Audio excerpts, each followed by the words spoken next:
Okay, time for another one of these. Hey everybody, Tekking101 here, and this will be Anime Tag Take 7, I think. I think this is the 7th one. It's been like a year since I did one of these, so I'm really excited. So thanks to AnimeRick for tagging me for one. I believe Mick Whirlpool tagged him, so I don't know if Justin started this one, but if he did, thanks to him, or thanks to whoever started it.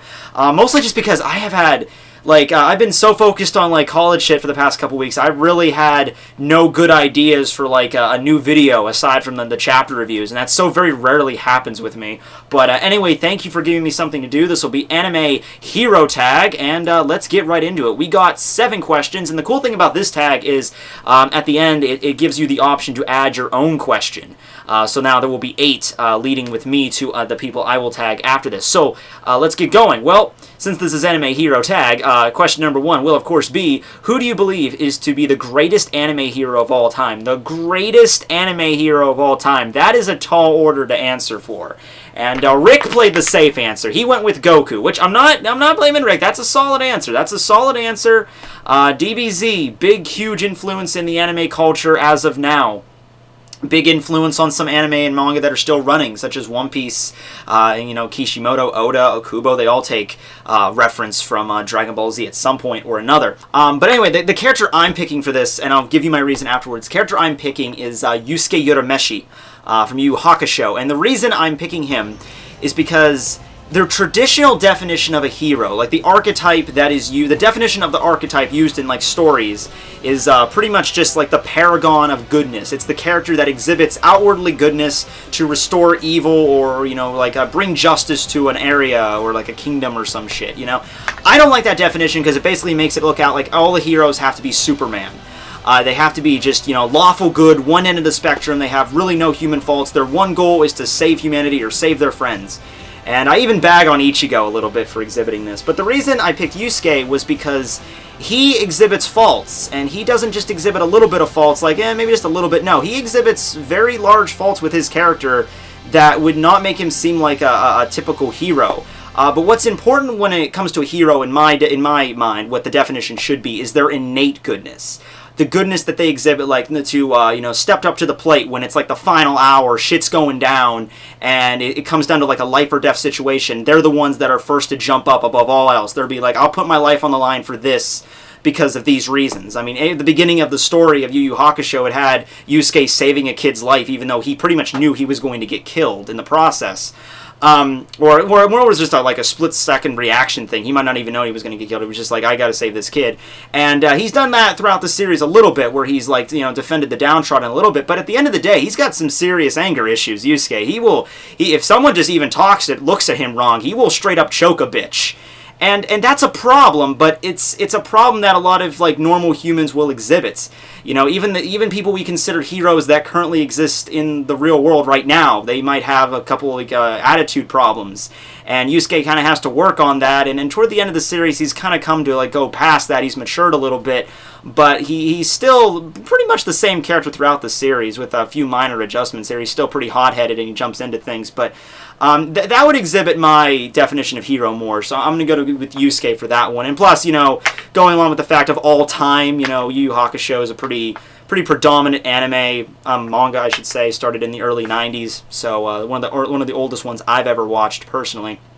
But anyway, going on to question number 2. Who is your personal favorite main character? Alright, I have a problem with main characters in general, because a lot of main characters exhibit that whole lawful good Superman kind of mentality, like Ichigo from Bleach. He's just a lot of the times when Ichigo has to state his resolve to a villain or something, he'll just be I'm doing this to protect my friends. I'm woo, Ichigo, yeah, you're kind of phoning it in there, bro. You're not really giving us any good idea to really, okay, you're the hero, that's great, but any other reasons? But, if I was going to pick my, personal favorite main character, and no one's going to guess this. Probably no one's going to guess this coming from me. It's not Law. In case you were thinking it's Law, no. I freaking love Law, don't get me wrong. He's probably in my top 5, but it's not Law. My favorite main character is probably going to be Kei Kurono from Gantz. I feel more than probably. I feel pretty confident in saying that. And the reason for that is just Kei. I freaking love Kei, because he's just a normal kid. If you've read Gantz, it's a seinen. It's full of blood and gore and shit, but he's just thrust in this situation of events. He's just a normal high school student. He wasn't given like a call to action or a choice. I mean, at the end of the day, Ichigo had a choice. You know, he could have not have taken Rukia's powers and become a Shinigami. His sisters could have been killed in the process, but he had a choice. Kei didn't have a choice. He just got thrown in this situation, and he's like, well, you're stuck here. You just gotta fucking make lemonade out of this shit, kid. And, you know, you can draw parallels with Yusuke and Kei a little bit, but here's the thing. At the end of the day, if like, Yusuke jumps up to the plate to fight against the big bad, that's because he's doing it because he knows it's the right thing to do deep down. When Kei does it, it's because he wants to show the fuck off. He wants to show how badass he is to other people. When he's like, oh yeah, guys, I got this. Giant 2-ton alien, I got this. Just stand back. He's not doing that because he knows it's the right thing to do because other people might get hurt or killed. He's doing it because he wants to be seen as the badass. And I think that's how I would act in a lot of situations like that. And if I was put into the Gantz room, which is a scenario I can actually look at myself, because once again, Kei's a normal kid. He has no superpowers. All the superpowers that he gets are granted him through Gantz. So any normal, just average, you know, Joe Six-Pack off the street could end up in the Gantz room and, you know, just do what you want to do with it. But yeah, that's probably how I would act. I can identify with that character so much. And also, he's a major closet pervert, which, if anyone's even really watched my live streams, you know where I go with that. But yeah, probably Kei Kurono is my personally favorite character from a manga. But yeah.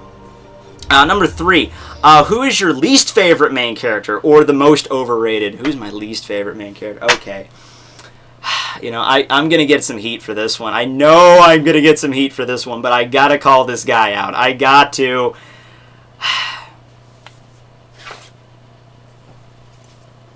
It's Eren Yeager. Eren doesn't do it for me. Okay, he's thrust in this situation. He wants revenge. It's a basic Batman story, you know. He's like, I want revenge. Okay, that's great. You got to give me a little something more there. And I know Attack on Titan has a lot more interesting characters than Eren. My personal favorite probably being Mikasa or Sasha, or even Zoe probably is my favorite character there. But yeah, Eren doesn't do it for me. Eren doesn't do it for me. I don't know. Maybe he isn't as overhyped as I think he is. I don't see that many people blab about Eren as I think I might. I know Attack on Titan's a huge popular series, but I don't think Eren's as huge as maybe like you know, like Naruto or like Luffy is. I don't hear too many people blabbing about him, so maybe that's not even a good answer. But yeah, it's probably Eren. All right, number 4. What is your favorite team / main cast of characters? Like in general, like out of the whole manga.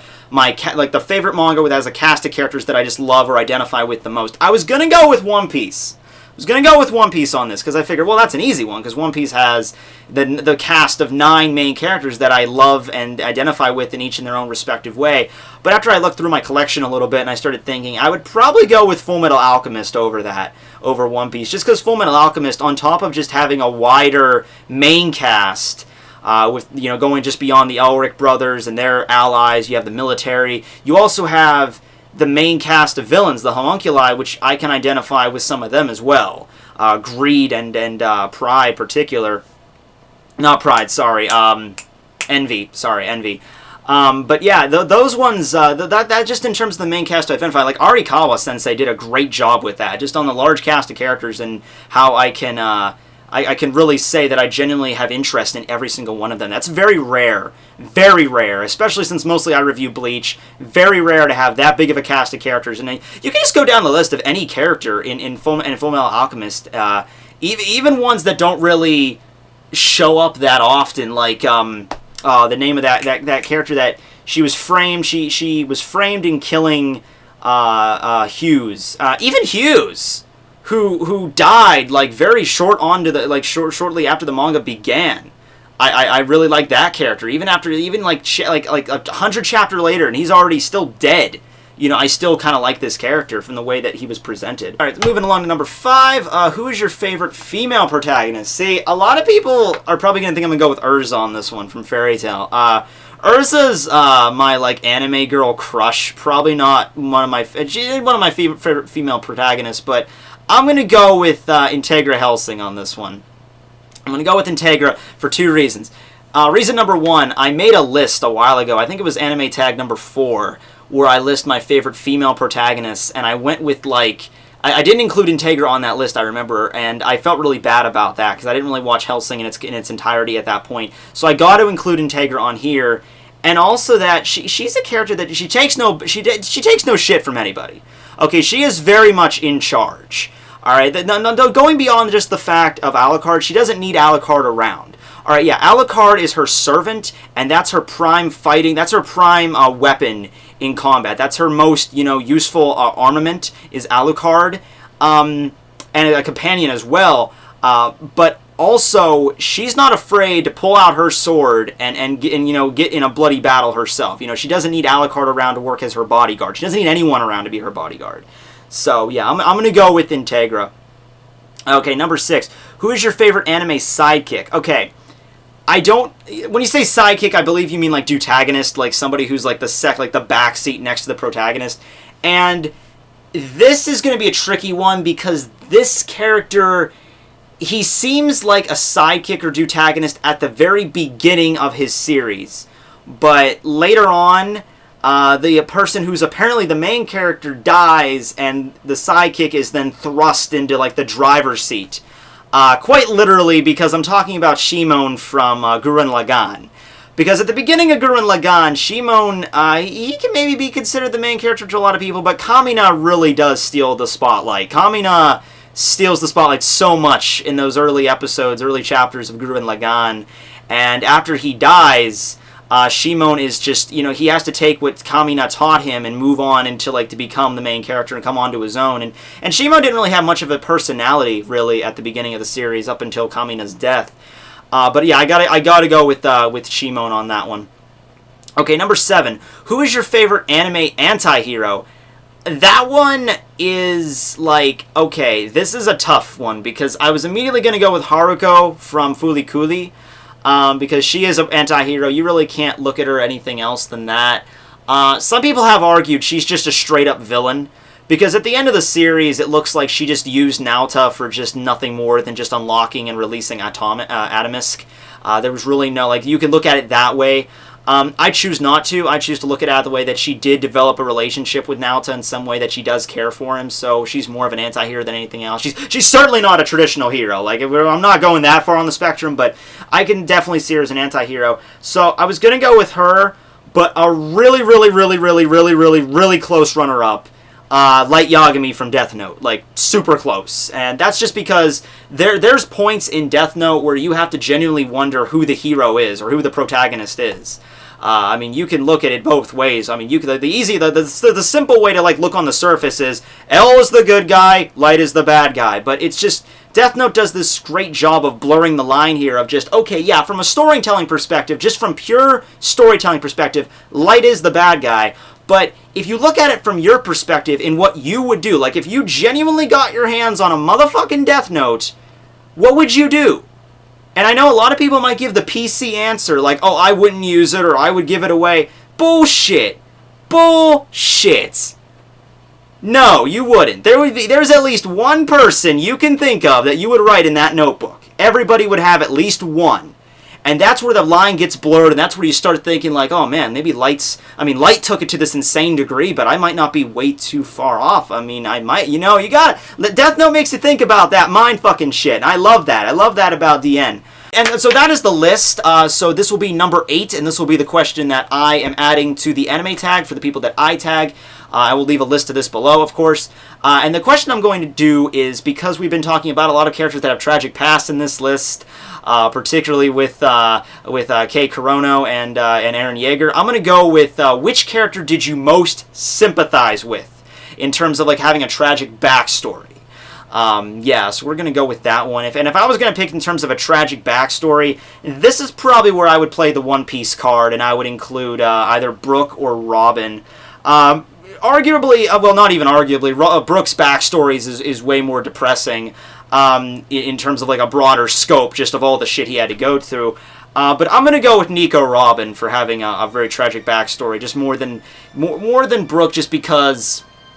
Yeah, Brook was basically alone for 50 years with the corpses of his crewmates. That's pretty bad. But Robin basically had her, not just her family, not just her home, but everything her home and her family and her colleagues stood for, obliterated because of a government. The government basically walking in, burning her town, basically sinking her island to the ground just because they tried to pursue knowledge. And I think from a more like Orwellian perspective, that is much more tragic than just a simple story of loneliness, as is Brooks. Okay, maybe not simple. It's a little bit more complicated. The guy's a freaking animate skeleton. But you know what I mean. I'm going to go with that for Robin. So, yeah, those are the 8 questions now. So, who am I going to tag? Okay, I'm going to tag Redalix, because I always end up tagging Redalix. Billytheafroman's another one, because he did that response to my anime quiz. He beat my anime quiz, so I got to ask him to do that. So, anime tag Billytheafroman. I'm going to tag Notrodamas, and you're doing this because you make, like, no videos at all. You maybe put out, like, aside from the Death Squad, you maybe do, like, 2-3 videos a year. Fuck that shit. You're doing this. Now, you're doing it. You're doing it right now. Okay, do it now, alright? Damn it. Marcus, you're doing this shit. Okay, and now, number 4, just because, why not? Sawyer. Sawyer 7 Mage. So, somebody let Sawyer know about this. Let him know. Find out. I don't go to a fan page, YouTube, whatever. Let him know. Let this be known. Alright, so let that be known for... And for the last person I'm going to tag, I'm just going to go crazy with this one. I'm going to tag Sawyer. Sawyer 7 Mage. So, somebody let Sawyer know on this. Somebody post on, like, fan page, YouTube. Don't bug him. Don't, like, pester him constantly. But just let it be known that I tagged him. Alright, so thank you. If you could do that in advance, that'd be swell. But anyway, yeah, thanks again for AnimeRick for tagging me. Once again, people tagged are Redalix 6, Billytheafroman, Nostradamus, you're doing it, and also Sawyer 7 Mage, which I hope he does respond to this as well. He has the option to do it. He's a busy man, not like you, Marcus. You're not that busy, so get this shit moving. All right. Anyway, thanks you guys. This was a lot of fun. Tekking101 signing out. See ya.